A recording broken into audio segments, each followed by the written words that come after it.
Okay guys, welcome back. Today we're going to show you how to make the cabinets to go under the island that we showed you the last time how to make. This is the smaller island.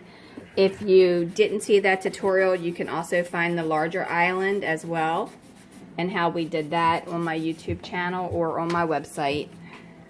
The first thing you're going to need to do is you need to go on the website and you're going to need to download the template, which will be a PDF, so that you can get the measurements and everything for what we're doing. Everything is scaled to a 1-inch scale, so if you want to use it for something other than 1 inch, you're going to have to change the measurements. But the first thing we're going to do, we cut all the wood and everything, and we pre-tape these together so it would be easier to glue.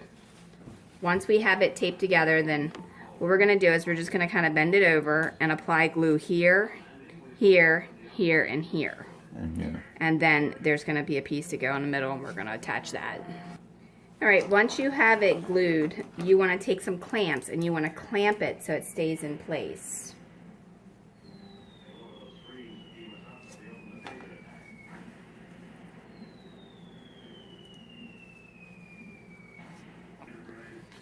Okay, so while that's drying, we're going to go ahead and move on to the next part. Okay, so now you want to take your sides and your bottom, and you want to trace a line going across the bottom of it to come up so that when we move the shelf up, we know where to mark it.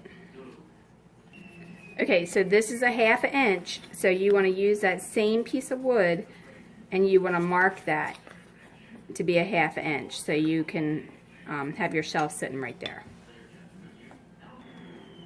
Okay, so just so you get a better idea of what I'm saying is, this top line is the thickness of your board, and then the line that's on the bottom between that is the thickness of your shelf, so it'll fit right in between there, and that's where you're going to glue it. So from the top, you want to have the glue right at the bottom of that line. Okay, so once you have the bottom marked for your shelf, you want to determine where you want your middle shelf to be for the interior part of the cabinet. And if you line all 3 of them up, you can mark them all at the same time. Like so. Okay, so now what we're going to do is we're going to go ahead and glue our pieces. The shelf's going to go here, which means these pieces have to go on the edge of that. Apply some glue. Okay, so I put a piece of masking tape on the side of it to help hold it while I'm gluing it. And now we're going to glue the other side. Where's the piece? The other shelf. Alright, now you're going to put the bottom support in here.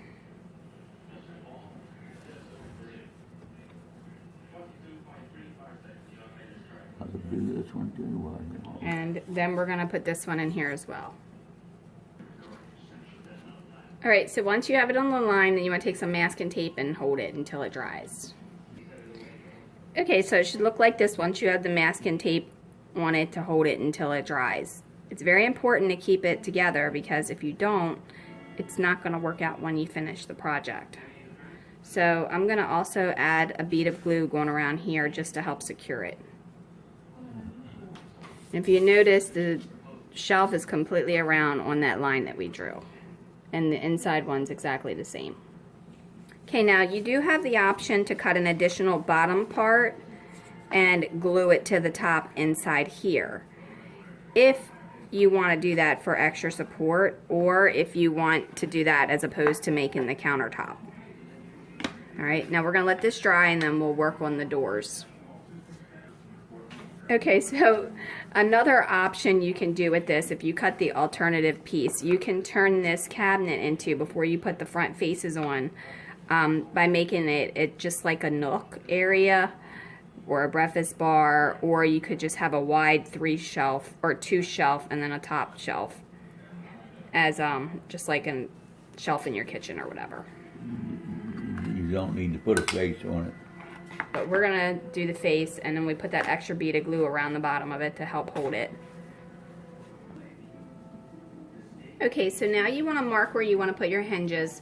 I'm going to do a whole tutorial on different style hinges and different like ways that you can do them and hacks and stuff like that. So I'm not going to bother to go into detail on how we attached them, but you can use the same method to put them on the door as we did putting them on this part, and we will show you how we put it on that part. Okay, so I'm going to go ahead and mix up some clear epoxy. It sets in 5 minutes. Basically, to mix this stuff up, you just squeeze a little bit into a container. Do not squeeze a lot because it does not last long. Alright, once you do that, then you have to combine the two. So stir them together over and over for a second. Make sure you get them bonding to each other. That's very. Alright, so now we're putting just a little bit of it on each hinge. Do not do a lot of it because it will expand and then your hinge won't open or close because it'll seal it shut. Okay, now you want to go ahead and line it up where you want it to go. And you should mark your doors and where you want your hinges to be prior to putting this stuff on your hinge. And then you just want to let it sit there. It says it sets in 5 minutes, but it takes several hours for it to fully cure. Okay, so once you have that done, you just want to put some masking tape on it and let it sit for a while. Alright, so that's drying, and I wanted to tell you, these little hinges come with little brass nails. You get like a whole bunch of them, and you can actually use them for handles on your cabinets and stuff. So like, if you were to put that on there, it's like just the right size. Okay, so the next step would be to remove the tape off of the front part of this, apply glue here, and across here, and up here, and then we're going to attach the front right like that. Okay, so now we're going to attach this. Now, the key to this is making sure that you have the bottom even and the sides even. So you can turn it up on its side like that to make sure they're even that way, and then you can turn it up like this to make sure you have it even this way. And then put a little piece of tape on there. And then put a little piece of tape to secure it. Don't mess with the hinge. Be sure not to touch the hinges because they're going to take several hours to cure.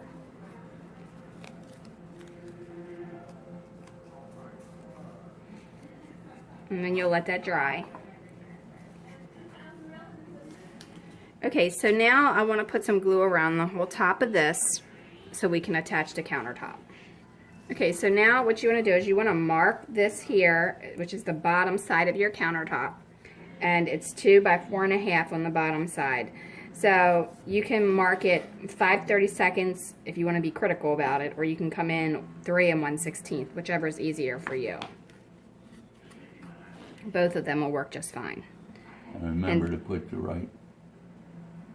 And then you just want to line it up where you have your lines.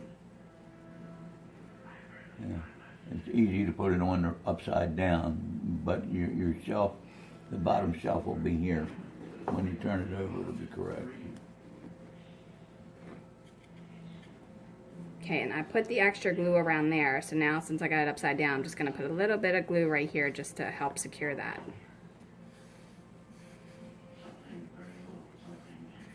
Not necessary, but I just want to make sure it has a good strong bond on the bottom.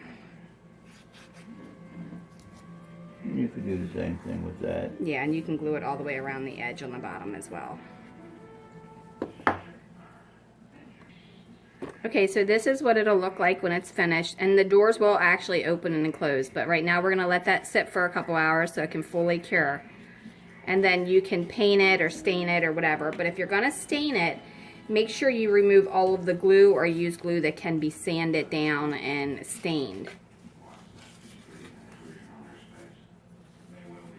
Alright, that's the island. Okay guys, well that was it for this video. We are still working on some minor things with the dollhouse. We have a little bit more to go. However, if you subscribe below, we will post the images or the videos as we do it so that you can see how the progress goes.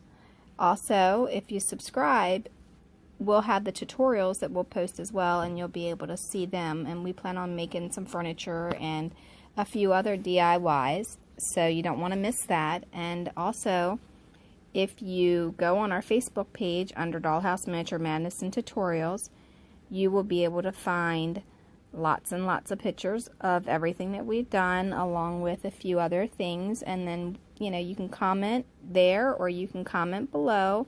If you have any questions, you're more than welcome to leave them, and we will get to them as soon as we can. But other than that, we're going to continue working on this miniature madness because we're having a ball. And thanks for watching, and have a great day.